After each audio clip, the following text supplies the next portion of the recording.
ci si noppi déglu xel mi te dégluwante ràññee dogal mu ànd ak jëf acale ñëpp dugg ci si noppi déglu xel mi te dégluwante ràññee dogal mu ànd ak jëf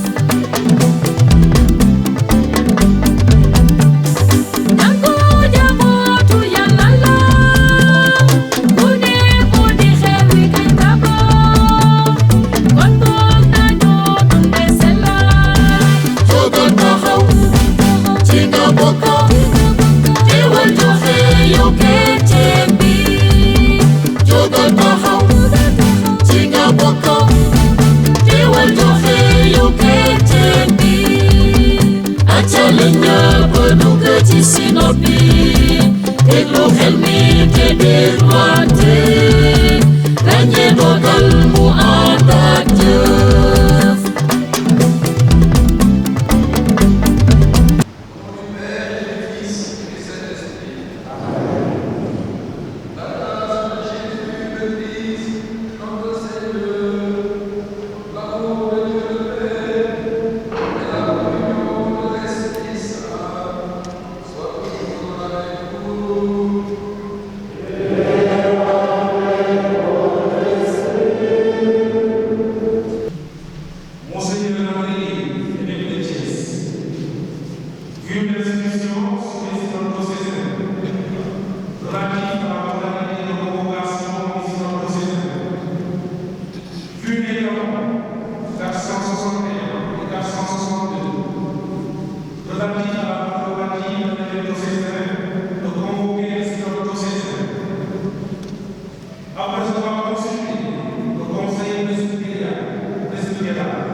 Il est proposé pour le procès de Thiès un silence d'ouverture prévu le dimanche 4 février 2024 et pour une durée de 3 mois environ. Article 2. Le silence sera proposé à la diversité des membres de l'Église diocésaine, prêtres, diacres, religieuses et laïcs.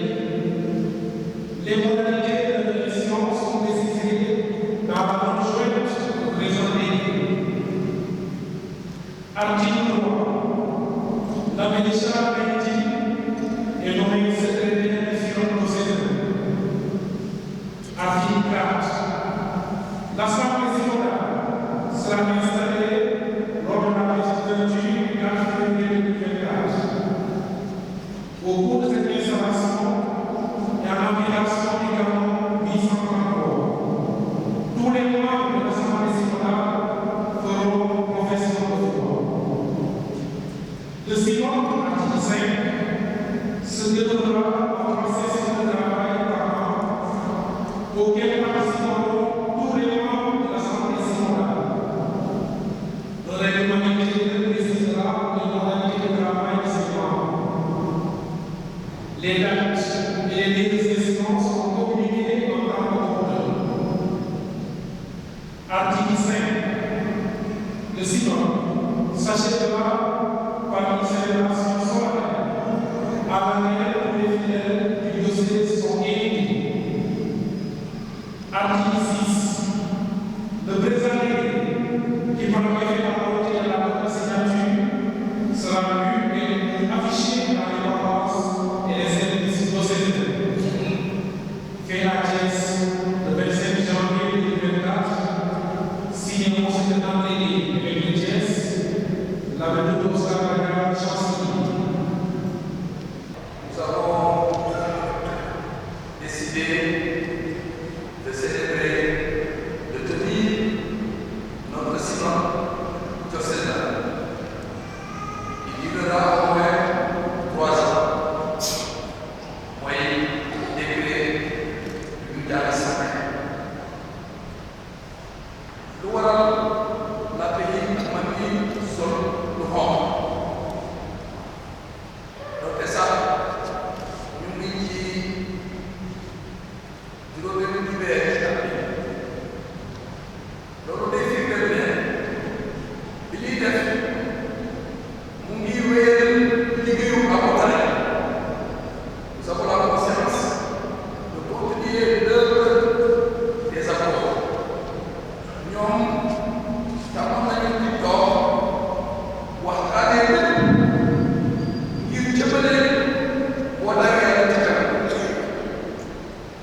disais que synode, comme le mot l'indique, c'est marcher ensemble sur le chemin que le Seigneur nous a prescrit.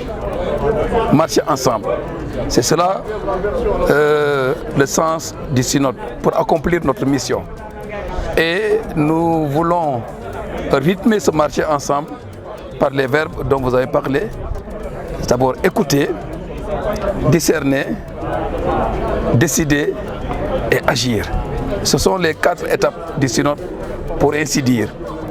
L'écoute de la parole de Dieu, l'écoute de l'Esprit Saint, mais aussi l'écoute mutuelle, faite avec respect de la pensée de l'autre, des idées de l'autre. Parce qu'il s'agit des aspirations profondes inspirées par l'Esprit Saint dans le cœur de chacun. Voilà, en résumé, ce à quoi consiste l'écoute. Il faut que chacun puisse parler avec franchise, avec liberté, avec vérité. Ensuite, suivra le moment du discernement, c'est-à-dire savoir aujourd'hui ce que le Seigneur veut que nous fassions, ce qui est bon. Discerner, c'est voir ce qui est bon pour nous, ce qui est bon pour notre foi, ce que nous devons faire. Personnellement, mais aussi en tant que communauté. Parce que la foi suscite un engagement communautaire.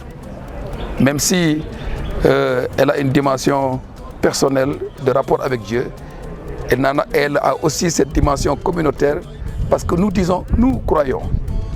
Ensuite, c'est la décision. Bien sûr, dans l'Église, il y a un processus décisionnel, mais c'est le peuple de Dieu qui est aussi inclus dans ce processus, qui dit, voilà ce que nous voulons faire, ce que nous avons décidé de faire, et bien sûr, l'évêque entérine cette motion, cet élan du peuple de Dieu, en vertu de sa responsabilité, mais en vertu de son rôle sacré d'évêque, en vertu de l'ordination. Ensuite, ce sera le temps de l'action, sur la base de tout ce que nous aurons entendu, de ce que nous aurons discerné, ce que nous aurons choisi de faire ensemble. Nous agissons conformément donc aux recommandations du synode. Ce sera les conclusions en termes de normes à suivre, en termes d'actions à mener, en termes de célébration, en termes de rupture, en termes de conversion, en termes de dynamisme. Et c'est pourquoi j'ai dit que la prière, c'est le souffle du synode, c'est l'âme du synode. Tout cela doit se dérouler dans une ambiance de prière. Et il n'y a pas de synode s'il n'y a pas la participation de tous. Que personne ne se sente exclu et que nous n'excluons personne dans cette dynamique de consultation. Toute cette année va être une année de consultation à la base des CEB, des mouvements, associations, pour que chacun puisse dire son avis dans le vécu de la foi, dans la communion. Et que cela concerne aussi les services diocésains de la Caritas, la DIDEC, l'hôpital, etc. pour que nous construisions ensemble notre Église. Participation de tous à la mission. L'Esprit Saint accompagne l'Assemblée synodale pour les sessions qui sont tenues. Et maintenant, il convient, comme cela est prévu, que les membres de l'Assemblée synodale prêtent serment de fidélité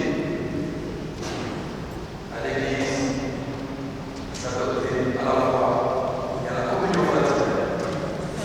Il y a aussi des prêtres qui font partie des formulaires pour prêter serment. Je vais commencer, j'ai fait la silence pour que chacun prononce son nom.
jusqu'au mois de décembre 2024, ce sera l'année des consultations.